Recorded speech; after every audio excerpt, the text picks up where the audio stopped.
Hi everyone. I'm currently in a very tiny little farm community called Doe Hill in Virginia. We arrived here last night. We left straight after work. It was I think about 5 p.m. when we left, and it was a 3.5 hour drive out here. And so we got here about pretty close to 9 p.m. We were super tired, and I was really car sick. I was the passenger during the car ride, and the roads were very windy. And for the last hour, I was just fighting not to throw up. But we were very excited when we arrived because as soon as we got out of the car, we could see that the sky was absolutely pitch black. There were so many stars in the sky, and I'm not kidding. Right away, I saw the Milky Way. So this is a video about our adventure out here in Doe Hill, Virginia, trying to photograph the Milky Way.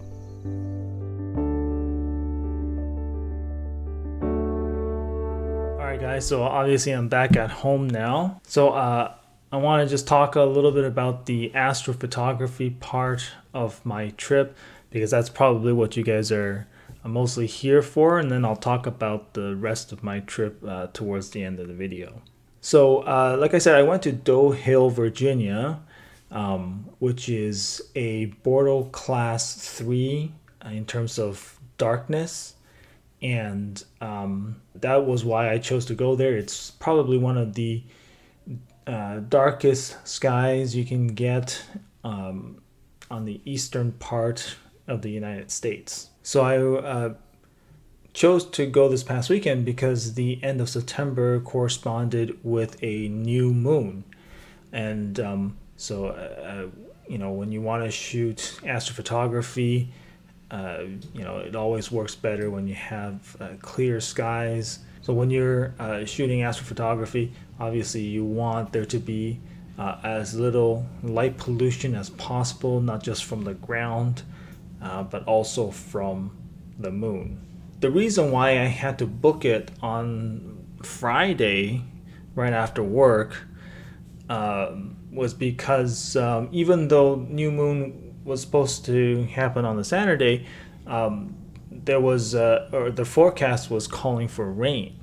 And so not only do you need to have dark skies, no light pollution, a new moon, you also need for the weather to cooperate. And so Saturday was looking like there was going to be cloud cover, which obviously would obscure the Milky Way. And that was the reason why we had to jet right after work, drive 3.5 hours straight nonstop to Doe Hill so we can get some pictures. And like I mentioned earlier, I was the passenger in the car, and so I was really nauseous. I was car sick during the last hour of the trip, and I complained, and we were both super tired, and so our plan was actually to arrive at our Airbnb, which is a little farmhouse in Doe Hill, and we were planning on just taking a quick nap, right, so that we can get back some of our energy before hitting the dark skies. But as we got there, as we arrived, we got out of the car, looked up, and it was just super dark, and we could immediately see the Milky Way. And so any feeling of tiredness or illness went away, and man, I was just so excited to start shooting some pictures. So we ended up taking any naps or anything. We just went straight to setting up the cameras and doing some photography. So I want to talk a little bit about the photography aspect. I brought both of my SLRs, so not just the Sony A6400, but I also brought my Alpha 65. I'm going to talk about the settings and what I used. So on the A6400, I had the Sigma 16mm f1.4 lens on it. That's my widest and brightest lens. So that that was actually the lens that I bought originally before my trip to Austin, also to photograph the Milky Way. But for reasons I won't get into here, that trip was not successful. I'll probably talk about it in a future video. In terms of the exposure, I had a 10-second exposure time using that camera, and I left it on auto ISO somewhat by accident, but the pictures were mostly about ISO 2000. Now I shot JPEG plus RAW, and so I guess the ISO values don't matter as much, but of course, when you're looking at the back of your camera, you're looking at a JPEG representation, and so it was still important for me to get the ISOs right, and also the white balance. So speaking of white balance, I used a white balance of 3500 kelvins. And again, if you're shooting RAW, this doesn't really matter that much because you can always adjust it later. But when you're looking at the back of the camera, you want to see something pleasing, and you want to make sure that the colors weren't all weird. I actually started, I think, at 5500 Kelvin, so daylight temperature, but that made everything look super orange. So that's why I went down to 3500. So one thing I will mention is that I have turned off long exposure noise reduction on both of my cameras, and the reason for this is I have tested it in the past. I've tried it with it on and with it off, and I really couldn't tell a difference. And for those of you who don't know what long exposure noise reduction does, what it does is it takes you're taking a picture, and then the camera then takes the same picture but with the shutter closed, okay, and then it uses the noise from the second picture to kind of correct the first picture, and it's supposed to decrease the noise due to the sensor heating up.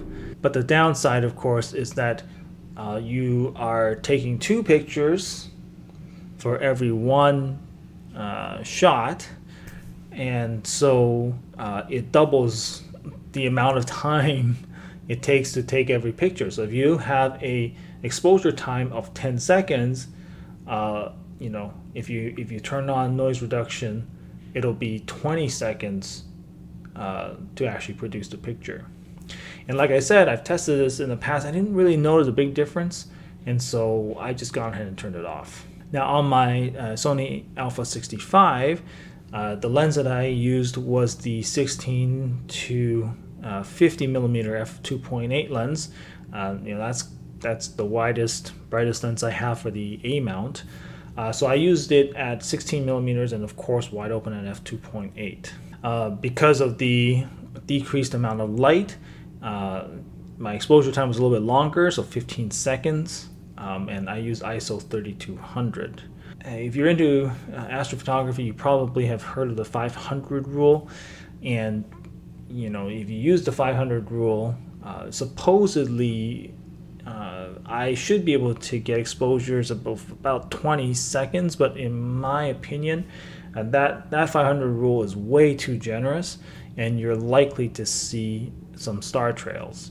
And so that's why I don't go anywhere close to 20 seconds. I did 10 seconds for my A6400, and for my Alpha 65, I went to 15 seconds, and already you can see just a little bit of star trailing. But because of the relatively slow 2.8 aperture, I did have to stretch it out, the exposure time that is, and the ISO was already at 3200, which was starting to look a little bit noisy. And just like for my A6400, I used a white balance of 3500 Kelvin, and I turned off long exposure noise reduction. Now, when I got there, I set up both cameras on tripods, and I shot both of them, going back and forth. And I did that because, I didn't want to really have any downtime. I wanted to take picture after picture as quickly as I can. Because I've done long exposure photography before. And that's the problem. That's it. It's the long exposure. So there's a lot of sitting around and waiting. So having two cameras going at the same time, it does mean there's less sitting around without anything to do. And moreover, I was interested to see how my old Alpha 65 compared to this kind of state-of-the-art A6400. I won't go into details on how they compare because this is probably not of interest to most of you, but maybe I'll cover it in a future video. So I did make the conscious decision of shooting pictures as quickly as I could, and I deliberately did not bother with anything fancy. I didn't bother with stacking, so I just did single exposures.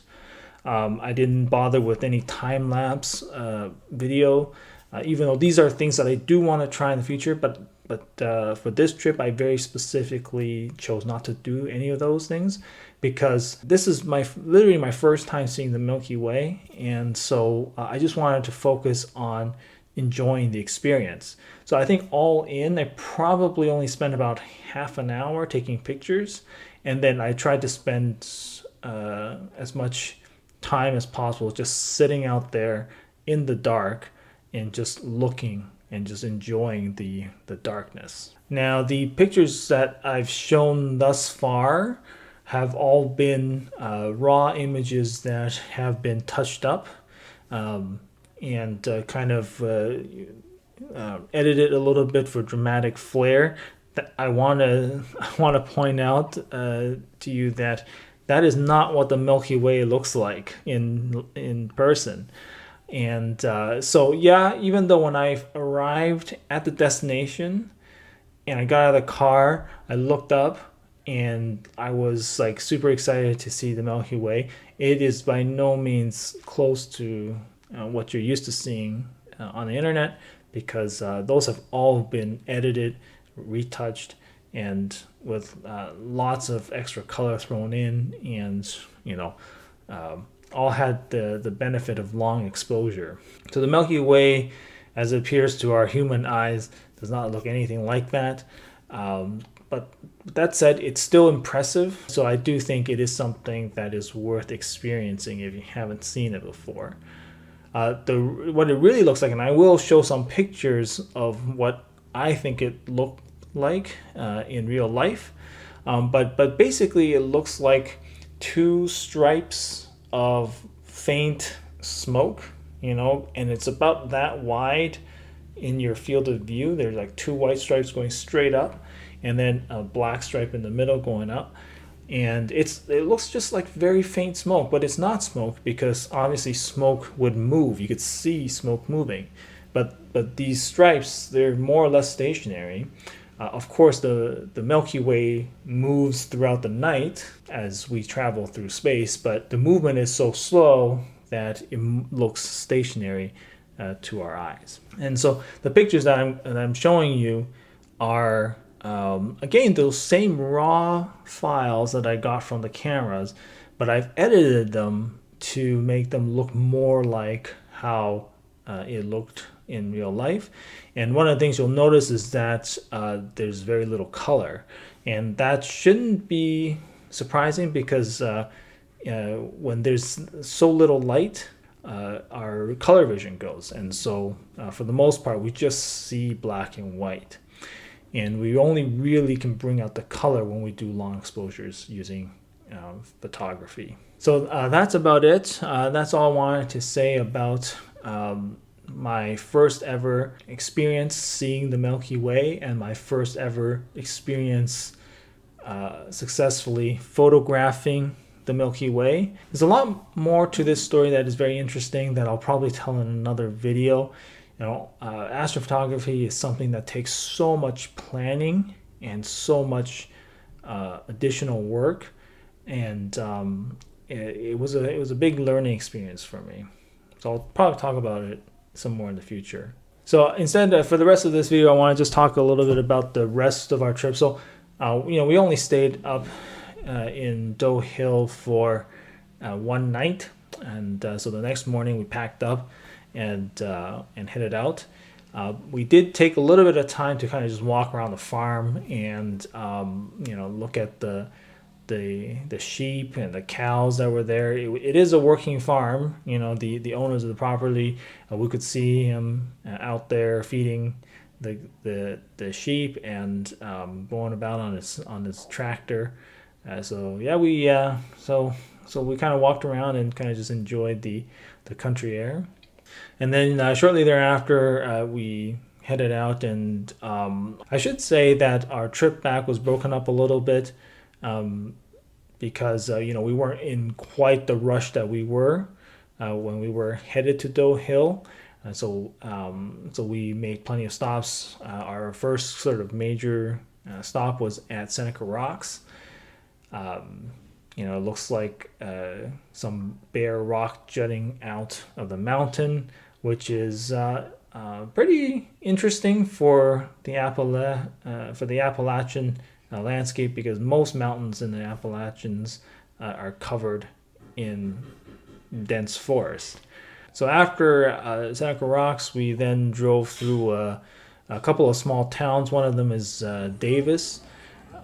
And they were having an Oktoberfest kind of celebration there, so we kind of walked around a little bit, checked that out. And then there was the nearby town of Thomas. Both of these towns are only about 500 or 600 people, so very, very tiny. And Thomas is very interesting. It's got a kind of charming little street that's got a bunch of art galleries. There's one, I think, called Creatures by Seth, that has some pretty whimsical line work. And then the other one, I think, is called Bloom. Very interesting stuff. And then we had lunch at the Purple Fiddle, which had some live music. And so that was fun. And then from there, we just kind of drove home. I don't think there were any further stops. And so yeah, anyway, that's it. Hope you enjoyed this video. I'll see you in the next one.